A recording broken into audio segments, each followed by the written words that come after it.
বেশি পাকনামি করেন, আপনারে ঘুষায় দাঁতালাই দিব। মালিক হইছেন তো কি হইছে? মালিক মুলিক আমি ডরাই? আমি ইমরান, ঠিক আছে? আপনারা পাকনামি করতে কইছি মিয়া, ফাজিল। তুই পাকনামি করবি কেন লেগা? তুই এই ক্যাশে হাত দিছিস কেন লেগা? এখন কি হিসাব তুই মিলাবি? আমি হিসাব মিলামু, তুমি বাইরেও দেখো না কেমনে হিসাব মিলাই। ফাউল। আরে রাহেন না, কি শুরু করলেন আপনারা? কাস্টমারটাকে বিদায় করেন, তারপর আপনারা ঝগড়া করেন। এটার দাম কত এটা কোন? এই লাইটটা ভাই 550 টাকা। ও আচ্ছা, 550 টাকা। তো আমি তখন 500 টাকা নিয়ে আসছি, 50 টাকা নাই, তো এটা রেখে দেন, পরে নিমনে। আরে সমস্যা নাই, আপনার লাইট পছন্দ হয়েছে আপনি লাইট নিয়ে যান। আপনি 50 টাকা পরে দিয়েন, দেন 500 টাকা দেন। কি রে ভাই, এইটা আবার কোন ধরনের বাটপার? 550 টাকার লাইট, হেডা আবার 50 টাকা বাকি রাখতাছে। এই 50 টাকা কি আর কোনোদিন দিবে? আচ্ছা ঠিক আছে, তা ধরেন। ঠিক আছে ভাই, থ্যাংক ইউ। হ্যাঁ, আসি। তুমি যে এটারে যে বাকি দিলা, এটারে তুমি চিনো? লোকটা তো সুবিধাজনক না, যারা তারে বাকি দিয়ে দাও। চিনো না, হুনো না, 50 টাকা দিয়ে দিলা বাকি।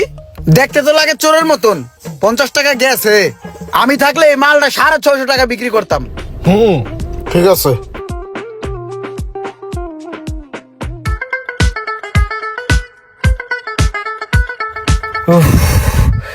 কি শান্তি রে ভাই। ভাই আসছিল মূল্য, ওই যে আপনার 50 টাকা ছিল না, ওইটা দেওয়ার জন্যই রাস্তায় যে যাম ভাই, লোন। আরে ভাই এত কষ্ট করে এই 50 টাকা দিতে হইব? টাকাটা পরে এক সময় দিতে পারতেন না? না রে ভাই, ঋণ মুক্ত থাকা অনেক ভালো, এর জন্য ভাবলাম দিয়ে যাই। আচ্ছা যাই হোক, আজকে কষ্ট করে আইছেন, আর কিছু লাগে না লাগলে দেখেন না নিয়ে যান। আরে ভাই লাগে তো অনেক কিছুই, নতুন বাইক কিনছি বুঝেন না। ভালো সিকিউরিটির তালা আসেনি বুঝেন না, রাস্তাঘাটে যে হারে চোর বাইরে গেছে গা। থাক ভাই, আজকে টাকা নিয়ে আসি নাই, পরে এক সময় নেওয়া নেই। আপনি ভাই আমার পর ভাবতাছেন। আরে ভাই টাকা পয়সা হলে ই করেন, আপনি আমার ভাই মনে করেন না? আপনি আমার ভাই মনে করে নেন, পরে আইয়া দিয়ে যান। ভালো তারা আছে, দাঁড়ান দেখাইতাছি। এই লোন, এটা দেখেন, এটাও ভালো, আরেকটা আছে দেখাইতাছি। এই লোকটার যে আসলে মতলব কি কিছুই বোঝা যায় না। দোকানে আয় ঠিকই, কিন্তু টাকা লয়ে আয় না, আবার মালপত্রও লাগে। এই বেড়ায় মনে হয় নিজের অনেক চালাক মনে করতেছে। মালিকে না বুঝলে কি হইব? আমি কর্মচারী, আমি ঠিকই বুঝি। তাহলে ভাই এগুলো কত করে? এগুলা ভাই 1500 টাকা পিস। 1500 টাকা করে নে। তাহলে একটা কাজ করেন ভাই, আমার এই দুটা তালাই দিয়ে দেন, কারণ দামি হুন্ডা তো, একটা সামনে লাগাবানে একটা পিছনে লাগাবানে, সিকিউরিটি বেশি। ঠিক আছে, সমস্যা না, আপনি নিয়ে যান, পরে এসে টাকা দিয়ে যান। গেলাম, হ্যাঁ? আবার আইসেন। ঠিক আছে, আসসালামু আলাইকুম। বাটপার মানুষের লগে হাত মিলাই না। কর্মচারীটা জানি কেমন স্বভাবের। বুঝছেন কিছু? দুইটা তালা লইছে, একটা সামনে লাগাইবো, একটা পিছনে লাগাইবো। ওর কাছে প্রতিদিনই টাকা থাকে না? না, আমার কাছে তো ঠিকই টাকা থাকে। হইলো বাটপার, আপনার টাকা মাইরা দিব। বড় কোনো ধান্দা খুঁজতেছে, বুঝেন নাই? ওই তালা লয়ে ভাগছে, আর জীবন আইব এদিকে। আরে কি কইতাছ? তুমি যা ভাবতাছো তা না। বেড়া একটা নতুন হুন্ডা কিনছে, টুকটাক জিনিসপত্র লাগতেই পারে। আর টাকা কি মানুষ সবসময় সবার লগে লয়ে লয়ে ঘুরে? হ্যাঁ দিব নাই, আগ করে বয়ে থাকো। দিয়ে দিব, দিয়ে দিব। তোমার ব্যবসা যাবো চাঙ্গে, ব্যবসা বুঝে না, ব্যবসা করতে আইছে। ভাই এই যে আপনার আগে 3000 টাকা, হ্যাঁ রাখেন। আর থ্যাংক ইউ ভাই উপকার করার জন্য।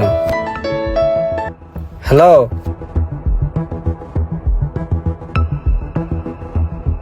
আচ্ছা ঠিক আছে, আমি দেখতেছি। কি ভাই কোনো সমস্যা?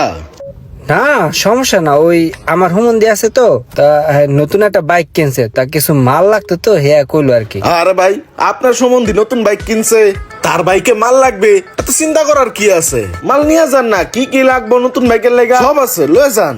আরে ভাই জিনিস তো লাগে, আমি তো আজকেও বেশি টাকা নিয়ে 2000 টাকা নিয়ে আসছি। না থাক, অন্য সময় নিব না, হ্যাঁ? আরে ভাই আপনি টাকা লয়ে টেনশন করতেছেন, আপনার কি কি লাগবে নেন তো ভাই, পুরো দোকান লয়ে যান, কোনো সমস্যা নাই, পরে টাকা দিয়েন।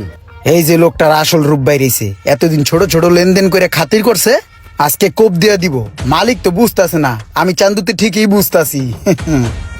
ওই দুটা হেলমেট দেন আর দুটা তালা দিয়ে দেন।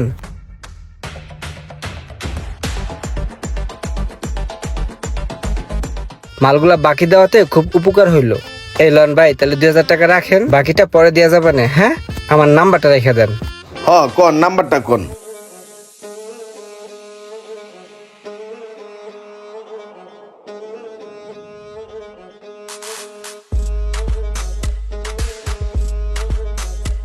এই যে এই বেড়ারে এতগুলা টাকার মাল বাকি দিয়ে দিলেন, বেড়ারে তো দেখতে চোরের মতন দেয়া যায়। আমার তো আগের থেকে সন্দেহ হয়েছিল যে ঝামেলা পাকাইবো। ওই বেড়ায় যে একটা নাম্বার দিয়ে গেল, ওই নাম্বারটা কি তার নাম্বার নাকি অন্য কারো নাম্বার, একটা কল দিয়ে দেন। আমার তো সন্দেহ হয়েছে আগের থেকে, আপনার দিছে বাস। আপনার ডায়ালকৃত নম্বরে এই মুহূর্তে সংযোগ প্রদান করার নাম্বার বন্ধ।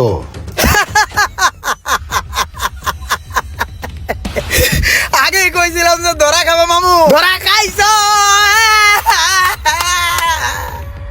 তোমার আমি আগেই কইছিলাম ওই বেটার আমার সন্দেহ হয়, এইভাবে ব্যবসা করো না।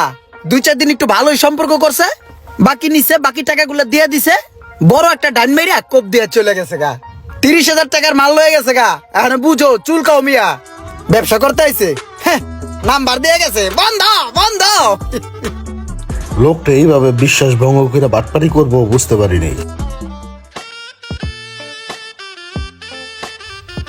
রোমান যে দোকানের লোকেশন দিছে এইটাই তো মনে হয় সেই দোকান। আসসালামু আলাইকুম, আপনি সোহাগ ভাই না? ওয়ালাইকুম আসসালাম। জি। আচ্ছা, আমার ছোট বোন জামাই রোমান আপনার এখান থেকে কিছু মাল সামান আনিছিল, ও আসলে টাকাটা দিয়া যায় নাই। হ হ হ, ওই বাকি নিছে। আর ওই যাওয়ার পরে তুই মোবাইলটা বন্ধ, ওই তো একটা বাট পার, ওর পাইলে ঘুষামু। একদিন না একদিন ঠিকই ধরা পড়বো, আমার চোখ ফাঁকি দেওয়া অসম্ভব। 2-3 বার চল্লি বললি কইরা হ্যারে বলদ বানায়া সব লইয়া ভাগছে। আসলে উনি যে কথাটা বলছে না, এই কথাটা আসলে ঠিক না। ওই দিনকে আমার ছোট বোন জামাই মাল নিয়ে যাওয়ার সময় মনে করেন যে পথে অ্যাক্সিডেন্ট করছে। আর ওই যে মোবাইল বন্ধর কথা বললেন না, ওর মোবাইলটা ভাঙিয়া চুরমার হয়ে গেছে, যার কারণে ওর মোবাইলটা বন্ধ ছিল। আজকে আমি ওই টাকা দেওয়ার জন্য আইছি।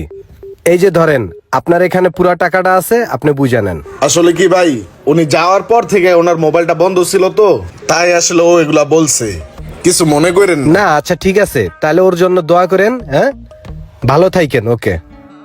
অনেক সময় আমরা মানুষদের যাচাই না করেই খারাপ ভাবি, কিন্তু যাচাই বাছাই না করে তাকে খারাপ ভাবাটা ঠিক না। ভিডিওটি ভালো লাগলে অবশ্যই শেয়ার করে দিবেন প্লিজ।